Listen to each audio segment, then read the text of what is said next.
नवी मुंबईतील तळोजा नोडमध्ये लोकसंख्या वाढत असल्याने ग्रहसंकुल सोसायट्यांमध्ये राहणाऱ्या लोकांची संख्या वाढत चालली।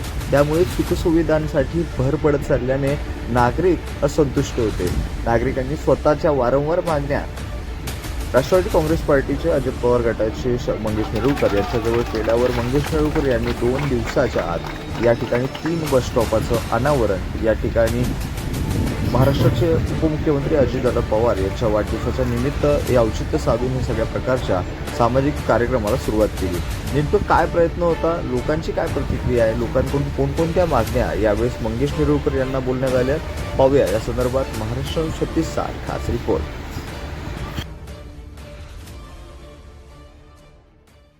नमस्कार, मी Sunil Katare, Raigad Times Maharashtra news digital मीडियामध्ये आपल्या सगळ्यांचं स्वागत आहे। नवी मुंबईच्या प्रलंबित प्रश्नांवर आपण नेहमीच चर्चा करत असतो। एकंदरीत पाहायला गेलं तर तळोजा नोडमध्ये आज आपण आहोत। तळोजा फेज 3 म्हणून ओळखला जाणारा हा भाग आहे दीपसागर सोसायटीच्या लगत। माझ्या मागे पाहू शकता उपमुख्यमंत्री अजितदादा पवार यांच्या वाढदिवसाच्या औचित्य साधून या आधीच या ठिकाणी नागरिकांच्या सेवेसाठी हा बस स्टॉप सुरू करण्यात आलेला आहे। आपण मंगेश नेरुळकर सर जे आपल्यासोबत जोडलेले आहेत त्यांच्यासोबत संवाद करणार आहोत। नेमकं काय आनंद आहे लोकांसोबत, अनेक मागण्या त्यांच्यासोबत वारंवार येत असतात, अनेक वेगवेगळ्या कार्यक्रमातून ते लोकांच्या सेवेसाठी उतरत असतात। दादा, तुमच्याकडे येतो, कसं पाहता आज खरं तर हा कार्यक्रम राबवण्यात आला आहे लोकांच्या सेवेसाठी, ही खरं तर खूप मोठी सुरुवात आहे, काय भावना आहे? वारंवार तलोजा वासियांची मला नेहमीच तक्रार असायची की या ठिकाणी बस स्टॉप नाही आहेत। आमचे रतन पाटील साहेब, बलचंद पाटील साहेब, आम्ही नेहमीच या ठिकाणी पुढाकार घेत असतो। कुठलाही समाजकार्य असो, त्या राजकारण 80% समाजकारण आणि 20% राजकारण याच दिशेने आम्ही चालत असतो।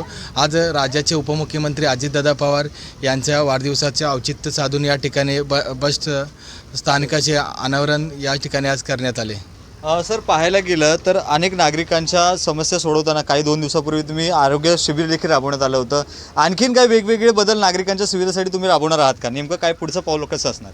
कसं आहे, प्रशासन या नवीन वसाहतीमध्ये जास्त काही लक्ष देत नाही आहे। त्याच अनुषंगाने आम्ही या ठिकाणी पुढाकार घेऊन थोडं आपल्या परीने काय करता येईल त्याप्रमाणे आम्ही समाजकार्य करत असतो। सर, तुमच्याकडे येतो, कसं पाहता आज आपण देखील या ठिकाणी उपस्थित आहात। सुंदर असं नियोजन या ठिकाणी बस स्टॉपचं अनावरण झालेलं आहे, काय भावना आहे? छान आहे, चांगलं। मंगेश नेरुळकर चांगलंच काम करतोय आणि आमच्याच गावातून एक चांगला मुलगा पुढे जातोय, आम्हाला त्याचा अभिमान आहे। अगदी चांगले वर्ष।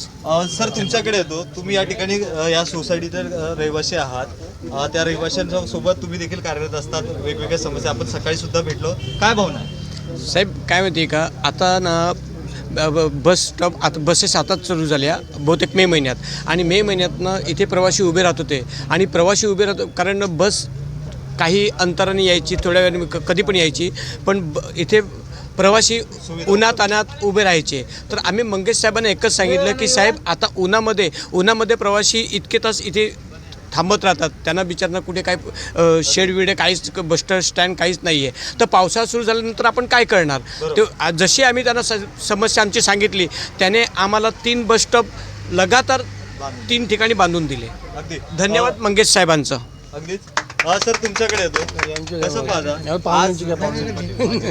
बोल 2 शब्द। दादा, तुमच्याकडे येतो, युवक देखील या ठिकाणी उपस्थित आहेत, काय भावना आहे? तुम्ही देखील मंगेशदादासोबत वारंवार समाज कामामध्ये आढळून येतात, काय भावना आहे? आता ही फेज 3ला नवीन वसाहत झालेली आहे, इथे प्रवाशांचे खूप हाल होत होते। अगदी। तर मंगेश सरांना सर्वांचे म्हणजे फोन यायचे का आमचे हाल होतात, म्हणजे अनेक सुखसुविधासाठी फोन येतात। तर त्यांनी पुढाकार घेऊन हा नवीन बस स्टॉप त्यांच्यासाठी बांधला, जेणेकरून आता प्रवाशांचे हाल होणार नाही। लहान मुलांना शाळेत जाण्याकरता म्हणजे ऊन असू दे, पाऊस असू दे, त्यांना आता एक निवारा झालेला आहे इथे। नक्कीच चांगली भावना आहे, कारण रहिवासी तर पहिले बससाठी झगडत होते, बस आली नाही 6 महिने, काही सुविधा नव्हत्या, प्रत्येक गोष्ट इथं झगडावीच लागते। प्रशासन याच्याकडे नेहमीच दुर्लक्ष करत आहे। बसची सुविधा झाली पण बस स्टॉपची सुविधा नाही, लोक पावसात उभी होती। खरंच मी मंगेशदादा यांचे आभार मानतो की त्यांनी ही सुविधा आपल्यासाठी इथं आणून दिली आणि रहिवाशांसाठी काही सुखेचा मार्ग किंवा थांबायला त्यांना एक निवासस्थान भेटले, बस हीच अपेक्षा। इथून पुढे पण त्यांचा सहभाग आणि सहकार्य असंच लाभावं। 2 बस स्टॉप आहेत, ते बी आपण म्हणजे ओपनिंग करू त्याचे, ते बी सुखसागर आणि दीपसागर।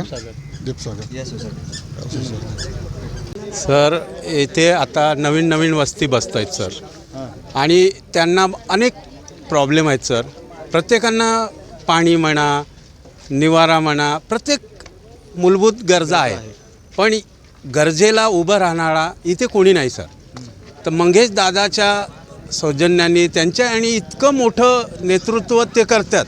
छोटी व्यक्ती, छोटा बाम बडा धमाका, हे जे आम्हाला दिसून आलं.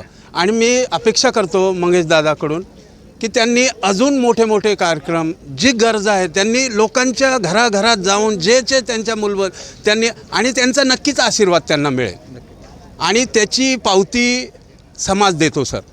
प्रत्येक मोठा माणूस, मोठा नेता कधी होतो सर, जेव्हा तळागाळातून जो जातो. Grass root is the real fact. तर मंगेश सर असं करतायत, चालले, त्यांचं मार्ग छान आहे. त्यांना मी शुभेच्छा देऊ शकतो सर. थँक्यू. साहेबांचे धन्यवाद करते, कारण का अजितदादा पवारनी जे काम या ठिकाणी केलेलं आहे खूप छान काम आहे. मी जेव्हा या ठिकाणी राहायला आले तेव्हा मला त्रास होत होता, चालत जावं लागत होतं, असं वाटत होतं की या ठिकाणी नको यायला. परंतु मंगेशदादा साहेबांचा सुद्धा मी आभार मानते, कारण का त्यांनी जी लेडीजसाठी जी सुविधा या ठिकाणी उपलब्ध करून दिलेली आहे, मी त्यांचं मनापासून, अगदी मनापासून अभिनंदन करते. कारण का असा जर नेता लाभला तर खरोखर कुणीच असं रडण्याची अपेक्षा त्याला येणार नाही आहे आणि तो सुखाने आशीर्वादच देणार. मी तरी एवढीच इच्छा करते. सर तुमच्याकडे येतो, कसं पाहता, तुम्ही देखील युवक आहात, आपण वारंवार या सामाजिक कार्यामध्ये भेटत असतो.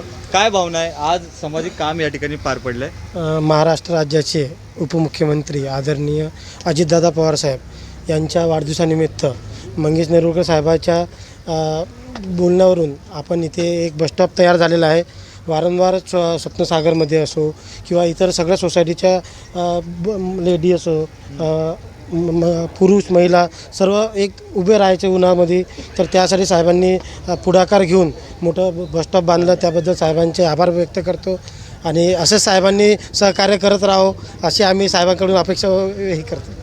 नक्कीच वेळख्यामध्ये नक्कीच पाहायला गेलं तर ही सगळी कामं प्रशासनाने करायला हवी होती, परंतु नागरिकांनी समस्या व्यक्त केल्यानंतर मंगेशजी नेरुरकर यांच्या माध्यमातून या ठिकाणी सलग 3 बसस्टॉप या ठिकाणी बांधण्यात आले आहेत. या सदर प्रकरणामध्ये पाहायला गेलं तर तुम्ही देखील तळोजा नोडमध्ये असाल तर या ठिकाणी या सगळ्या सामाजिक कार्याला हातभार म्हणून मंगेश नेरुरकर यांच्यासोबत जोडणं देखील तितकंच महत्त्वाचं आहे.